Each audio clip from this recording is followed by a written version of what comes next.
Zuill Bailey, welcome to Beyond Stage Fright. You're one of the most sought-after cellists in the world at the moment, and you have an international standing as soloist, recitalist, artistic director, and as teacher. How do you manage the kind of pressure that comes with this kind of career and being so well known? Students ask me this all the time, and they ask me what I do. And I ask them always, well, what do you think that I do? And they think that I get to practice all day long, and that I get to play one piece as they're playing, and I get to travel around and I'm picked up in limousines and taken to these 4 or 5 star hotels. When I say I'm ready to play, then the concert happens. And it's interesting and fun to tell them how this world as a performing musician is unlike anything anyone could really describe. It's in many ways survival. It's playing under duress. You never feel ready. I have been lucky to build muscles over the past 30 years, performing under the best and the worst circumstances. And then the whole word professional comes into play. Professional is those who can produce and do produce at the very highest level under whatever circumstance they're in. Luckily, my career has grown with my maturity level, with my physical development. So from 17 on, I have built and compacted and compiled more and more on my plate. I was asked when I was 17 what I wanted to do, and I simply said I wanted to play the Dvorak cello concerto. And I thought that that's what people did. Little did I know that there are 30, 40 other cello concertos out there that are incredible as well, and recital works and chamber music and a world of music that was going to bring me together with other colleagues, inspire me. And I didn't, on top of all that, I didn't know, because of my childhood of not traveling a lot, what comes with travel. I have a career that's pre-9/11 and post-9/11. And I also have a career that's, of course, unique, that I have to carry a cello on the aircraft everywhere I go, which has its own issues. So it's a lot to juggle, but it's, at this point in my career, very, very normal for me. It's what I expect. And I think those who would be, and I wasn't, thrown into a developed career early on, I think it would be quite a shock to them. So luckily, I built my repertoire to be rather large over the past 30 years. I have a very deep experience with those pieces now, with all level orchestras, not just the highest level, but orchestras that are community orchestras or youth symphonies or other things like that, where you have all the time in the world to rehearse and you have no time to rehearse. I've walked on stage many times where with major symphonies we didn't even get through the whole piece because there was no time in rehearsal. So I had to walk out for a debut with a major symphony, fingers crossed. So it's a wonderful career, a wonderful adventure, and I think that one has to see it that way, because there's most of it you're not in control of. And that comes to deal with stage fright and kind of dealing with the circumstances, because the one thing that I know is that when that cello is in my hands, I can control that moment. Everything else around that moment varies 100 degrees. How much does the performing stress come from outside, and how much comes from inside? Well, I always do tell people, in some ways it was more difficult, in some ways it was easier early on in my career, because no one knew who I was. I was trying to prove myself, and there's a directness and an unawareness when you're young to just simply wanting to play extraordinarily well and to show everyone what you can do. After a while, when you've been around the block several times and people know who you are, then they expect a certain level or greater each time. And basically, that's a different set of pressures because they want to hear maybe something that's even like your recording. And so they're comparing it to something that you did 5 years ago under different circumstances. And it's a lot. And the more you know, the more you have to kind of compartmentalize, because I didn't realize all the things that could happen on stage that can go wrong in my early days. Now I know everything that can go wrong, and I pretend like it's not going to go wrong. And that's a whole set of brainwashing techniques that I have, mind games, the conversations that I have while performing with myself in my head are unique, and I will never share. I was just about to ask you whether you would. No, I can tell you one thing. One of the issues that I had early on was that I would be playing part of the piece, worrying about another part of the piece, a hard section that was coming up in 4 or 5 minutes, and I would find myself kind of stumbling maybe in my own way through the passage I was getting through, worrying about something that was going to happen. Then when I got to the other passage, I would kind of stumble through that as well. So I started realizing, and it again parallels kind of life. You stay in the moment, you be in the present, enjoy what you've got, revel in the fact that this is where we are in the piece, and when we get to something later, we'll have that experience based on what we had earlier in the piece. So when I'm playing, I truly am reminding myself to be exactly where I am at that very moment and nowhere else. That means technically, musically, even being a cellist, I get to see the audience. I get to stare into the audience and to appreciate that all of these people have come there to appreciate the beauty of music.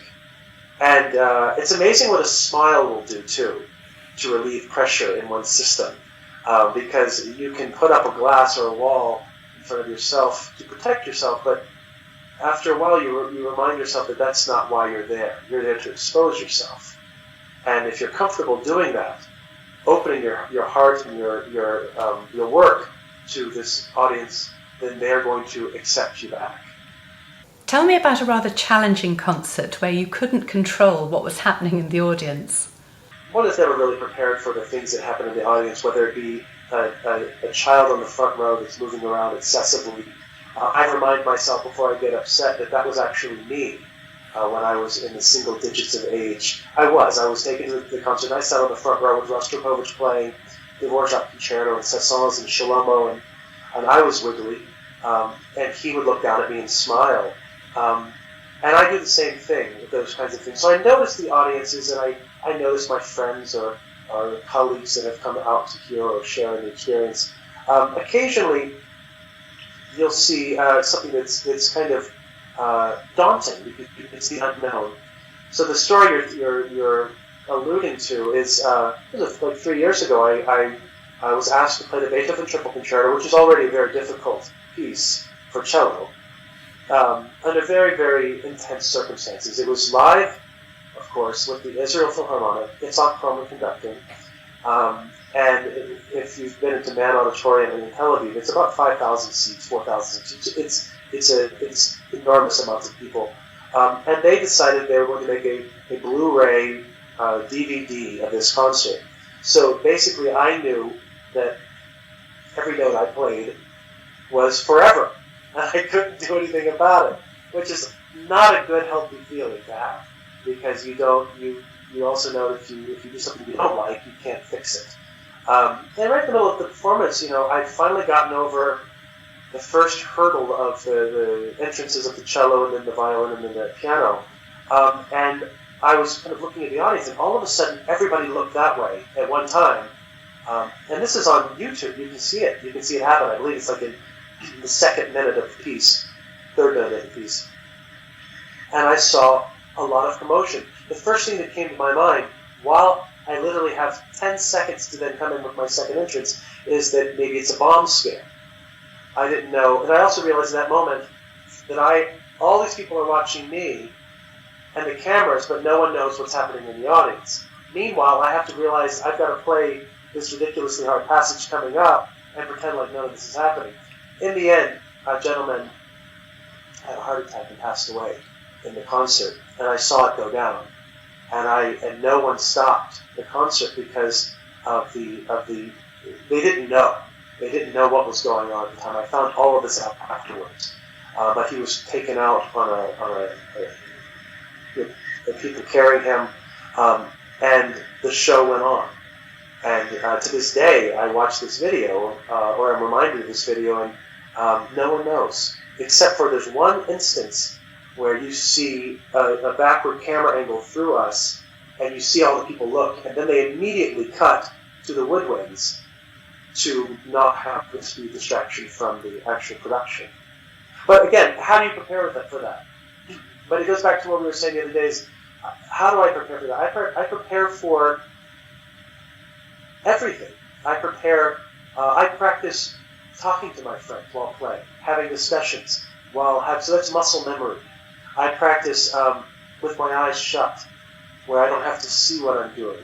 I practice repetition, so I practice staring at the music so I can shut my eyes and see the music in my head. I don't have photographic memory, but I do use as many of the senses that I have to juggle and zigzag in between to then draw from what I need to. So in that case, I shut my eyes to be out of the distraction of it. So practice makes permanent. When I practice, I go through all of those different development techniques for practicing. So then when I get on stage, again, I have them all at my disposal, not at the same time ever though. How do you prepare for a performance? Do you have any particular routines? I had a real issue early on because I started to notice patterns in my concertizing where I would want to get to the hall at a certain time, where I would have to have certain things, and I panicked. I realized that at that moment, this is about 20 years ago, that what if I didn't have them? What if I asked for something backstage that wasn't there? What if I needed a certain kind of chair and it wasn't there? Was it going to ruin my performance? So I went to the other extreme. I try not to have anything. My artist writer, which comes with my, when they went backstage, I basically want a towel and a glass of water. Whatever I need for myself, whether it be some fortification, food-wise, anything, I bring myself. And I do that on purpose because I want it to be, I don't want to be locked into needing something to then function as an artist. But a lot of my friends and my colleagues need certain things. They need time on. Pianists are different than string players because we carry our instruments around. So the pianist might have to go to the hall early. I never test out the hall. I do go to the hall a little early, meaning maybe 30 minutes before showtime. I don't like to sit around and wait because that doesn't feel healthy to me. Because you just have time to think about things that you don't necessarily need to be thinking about. So I show up maybe 30 minutes before I have to go on stage. And generally, my only routine, if it's a concerto, is that I walk through the concerto with the music backwards. So the last things, several minutes before I walk on stage that I'm playing, are the first things that I'm going to play when I walk out on stage. I play very slowly. But that actually rarely happens because inevitably a friend will come backstage and want to hang out before I play, and then I have to say, kindly about 10 minutes before, I just need a few seconds to myself, just a couple minutes, just to get my head on to walk out on stage. But I don't mind that because this is life. But that's my routine. I try to wear as comfortable clothes as I can. I don't know. 9 out of 10 times I'll walk out on stage and the chair will be different than the chair they had in rehearsal. There's so many hundreds of things that don't bother me anymore because I don't let them. How do you manage the touring and all the exhaustion that can go with that? That's the hardest thing that I think that is for musicians. I told you the story that one of the extreme scenarios that I had was flying from New York City to Cape Town, South Africa, to play the Dvorak that day. So it was 30 hours on the airplane, 4 hours of sleep, didn't sleep on the airplane, 4 hours of sleep at the hotel, ran a concerto 4 times, one for the conductor, then again for the conductor, walked on stage, we ran it through twice, went back to the hotel for an hour, went back to the stage and played it through. And then went to the reception, and got in bed about 2 o'clock in the morning. My flight was at 7 a.m., back on the airplane, another 30 hours. That's extreme, but these days, unlike the past, they used to say, and I wasn't a part of this, but the travel in the past was so civilized, and concerts were civilized because it was by train or by boat. And you would have to take the time between concerts to get to places, which gave you time to rest and relax and settle in and think about the music. With airplanes now, basically you can play, as if you can get there, the agents, managers really try to fit those concerts in. So one has to be able to play sleep deprived, or with a crick in their neck, or that also infringes upon time at your instrument, practicing. So one of my rules that I have is I practice. When I get to a place, I'm already ready, so I don't have to worry about practicing while I'm at the particular location for that concert. If I practice, I usually am practicing for the next concert. So I'm ahead of the game, usually. Because generally speaking, there is no time to practice anymore. You're just warming up, getting ready to play. And again, that's a learned craft. You can't be really taught that. You have to experience that. It took me a while. It took me a while because earlier on in my career, I would feel in my performances fatigue and spaciness and things like this that were not ill preparation. They were basically my body saying, "This isn't healthy. What are you doing to me?" And now, since that's normal, I can say, "Yeah, it'll be fine. Let's just do this." How much of preparing for that kind of experience is really good practice well in advance, and how much is just getting used to the sleep deprivation and the exhaustion? Well, the balance is that becomes the norm. I mean, I'm on the road so much now. I think I counted the last decade, averaged about 280 days a year. So I'm used to just being that way. I'm used to feeling that way. I'm not used to feeling rested. And when I prepare, when I practice scales or etudes, playing the music is not I don't want to say the easy part, but it's the expressive part. I practice usually playing my instrument and the tools and the craft of playing my instrument, to then apply the refined techniques to expressing the music, which is then the fun part. So generally speaking, when I practice, I'm doing maintenance practice. I'm practicing vibratos and different bow techniques. And then when I sit down to play the music, and much of the music, and this is also probably different for me as a cellist, I'm lucky that I get to continue to explore and re-explore the same repertoire. I mean, I don't have, the repertoire is not so vast that I'm always playing something that I've never played.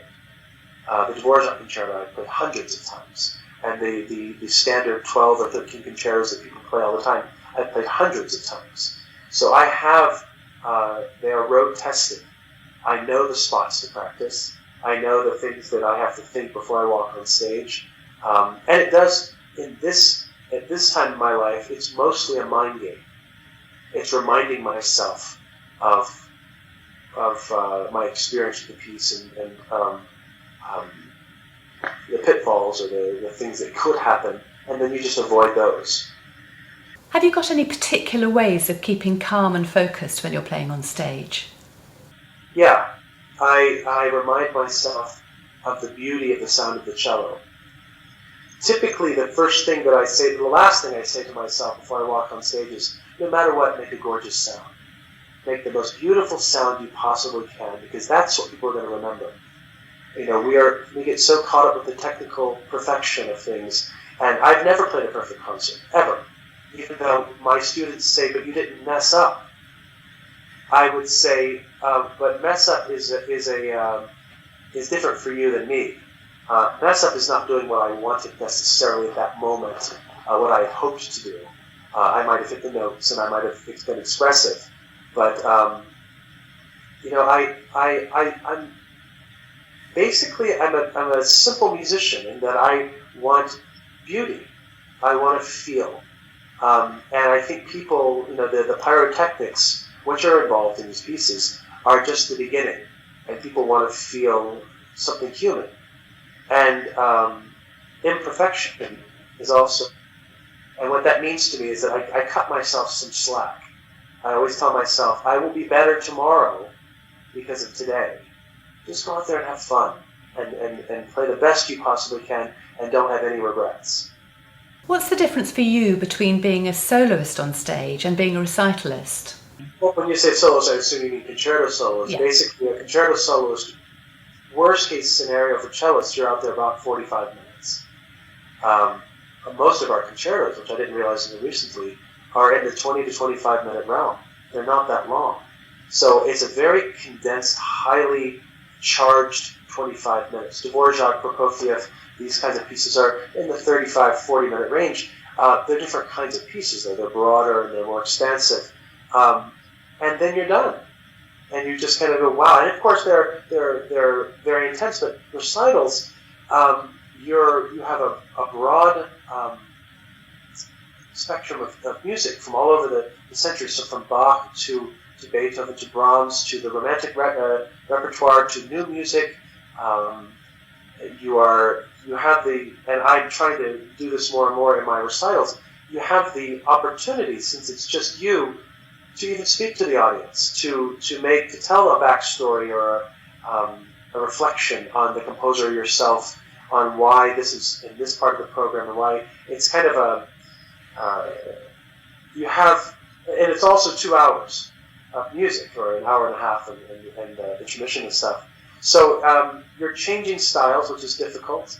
You're changing different kinds of pieces, from virtuoso pieces to slow pieces to sonatas to suites, and it's a different set of muscles, because after a recital you feel like you've run a marathon. After a concerto you feel like, that was amazing, I want to do more. But again, it's built differently. Certain concertos are one-sided. They're very cello-centric. The great cello concertos are community, like chamber music is. So Dvorak, I feel like, is a community concerto. The Schumann, in some ways, is a community concerto, where you're going back and forth with the orchestra, and it's so not about you.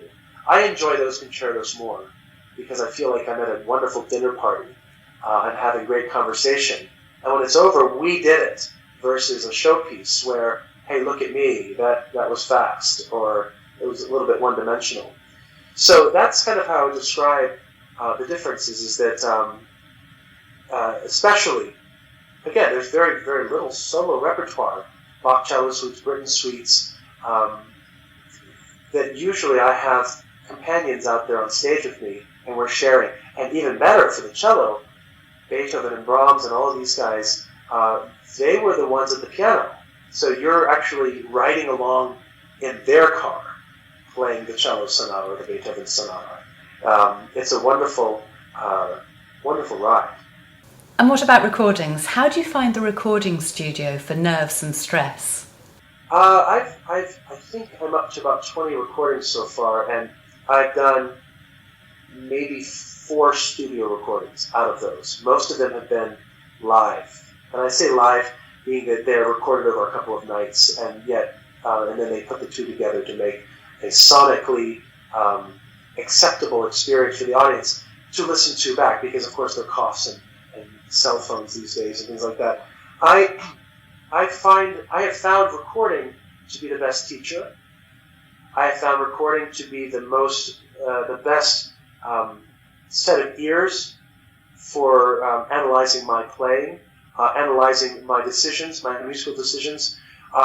Recording has also made me take full responsibility for my interpretations and the investigation on why, which means being an educated performer. One has to know where they've been to know where they're going. They have to know historically why things are done, not just because it feels good or sounds good. Did the composer really want that, or are we doing that because it's the grapevine effect from the lineage of other performers? But in the recent times, I would say the past 6 years, most of my recordings have been live, and which has really assisted in my concerts when they're not being recorded, because I now understand how it comes off, the adrenaline and the visceral reaction to the audience. You can't manufacture in the studio.